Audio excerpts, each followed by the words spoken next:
YouTube. It's been a while since I made a video. I've been a little bit busy arguing with the state of Texas to renew my CHL.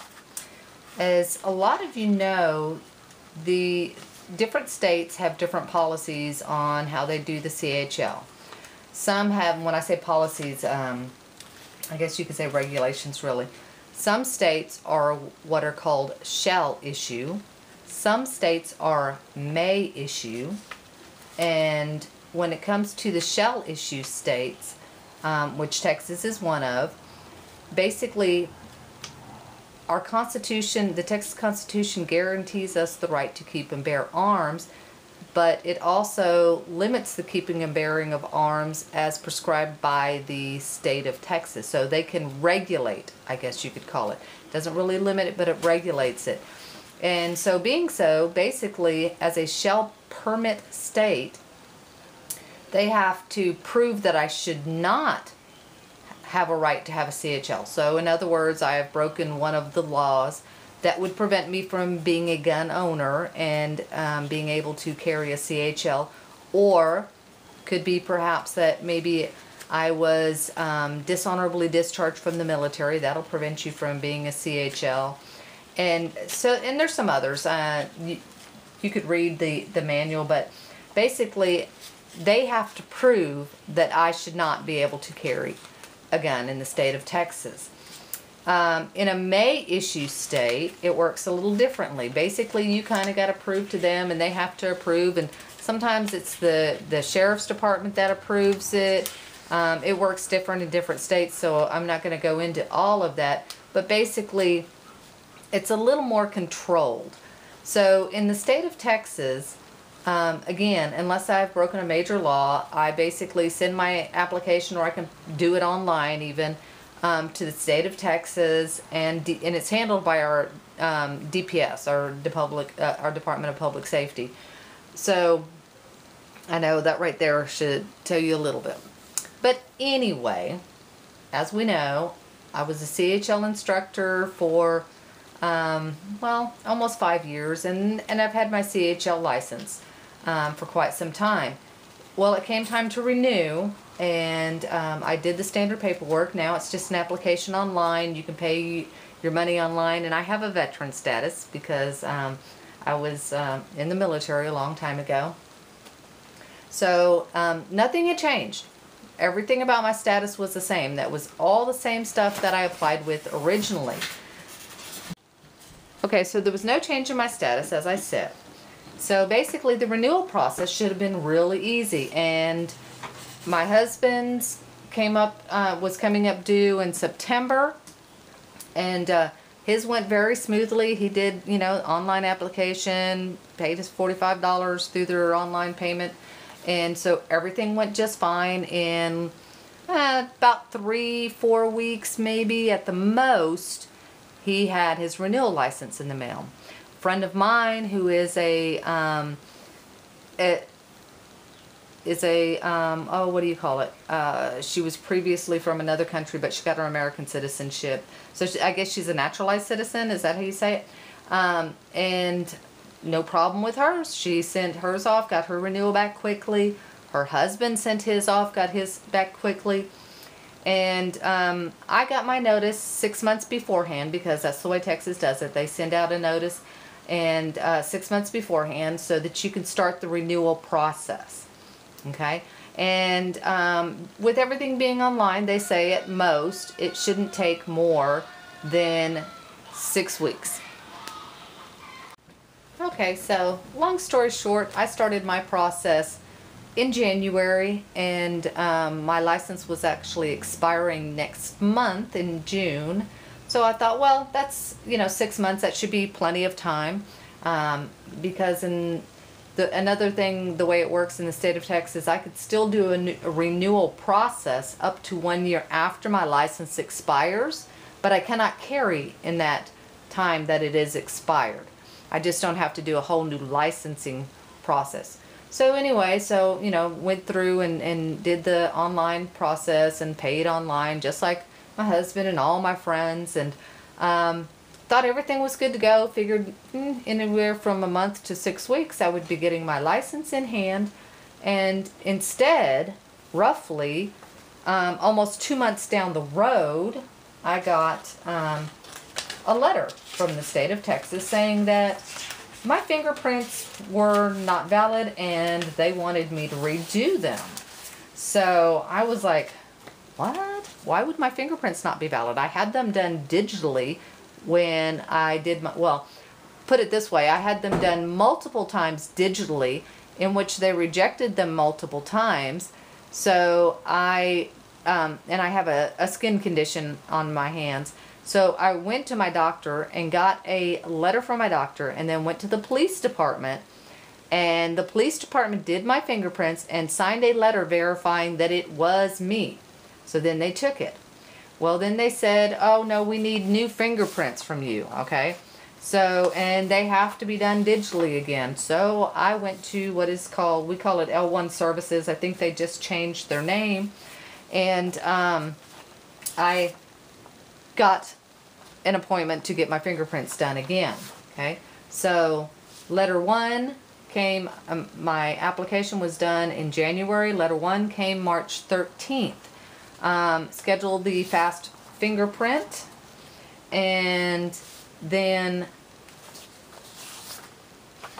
it rejected the first set, so they did them again. And then they said, well, if less than X number are rejected, then they will accept it. So I said, okay, good. Less than that number were rejected on the individual fingerprints. So I said, okay, we should be good to go. Okay. Got that done. Sent that off to the state and thought everything was good to go. Well, lo and behold, I got a letter then that said, oh, by the way, your DD-214 is no good. We need it to show that you had an honorable discharge. Well, my original DD-214 did show that I had an honorable discharge. Not honorable, not one of those general under honorable conditions or anything else. It was a flat-out general.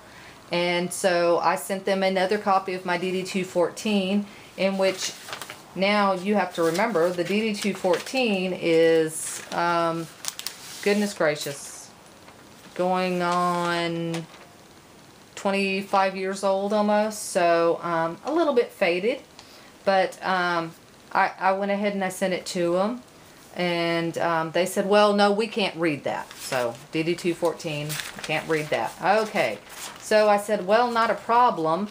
I had filed a copy of my DD-214 with the county. So I'll just go to the county and I will get a copy and all will be okay. So in the meantime, I said, well, what if, because when I talked to the county, in which you have to go there personally, so that meant a 50 some odd mile round trip, I said, what if they can't get a good copy because they are old? When I talked to the girl on the phone, she said, you know, might not be able to get a good copy, but we'll get you a certified copy, no problem. So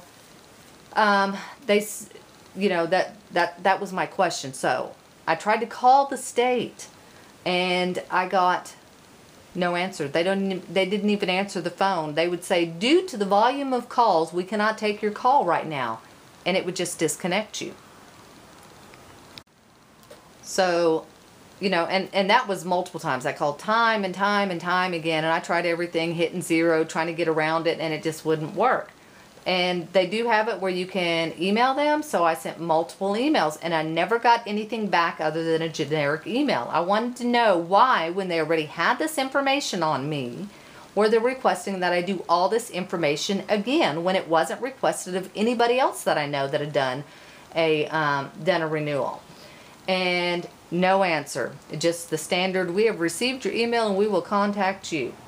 So then all of a sudden I got another letter that says, hey, your fingerprints have been rejected. So of course they waited until April to notify me again.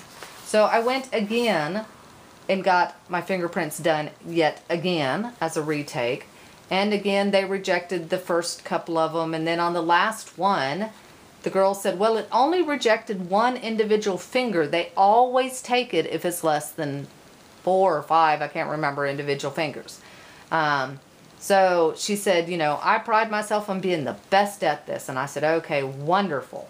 So thought that was good and taken care of. Well, I was wrong, because I got a letter in the mail on April 25th that said, hey, your fingerprints have been rejected again. Why again, when they're capable of doing email and all this, why wouldn't they notify you right away? And I said, well, why don't you notify people immediately while we're standing there, since it is digital, and then instead of driving 25 miles each way time and time again, I could stand there and do it until you do finally, you know, accept them. But of course this was all in a contact form in which you never got any real response. So long story short, it just kept going. It just kept going, and it just kept going. They just kept sending me these letters that the fingerprints were rejected, the DD-214 was rejected, this was rejected, that was rejected. Finally it came down to, and this is initially what I had to do the first time, I contacted Rick Perry's office and told them what was going on. And you know what? It was amazing, because all of a sudden everything seemed to be okay. I went ahead to the county and I got a, you know, certified, notarized copy, whatever you want to call it, sent that to them, and I also emailed it to them so they would have it. And sure enough, I got this in the mail that said, send $45 because we cannot do your honorable status, because it looks like, it said something about they thought it was altered. I don't know how it's altered when, you know, it's got verification that it is the real thing and that they had it on file.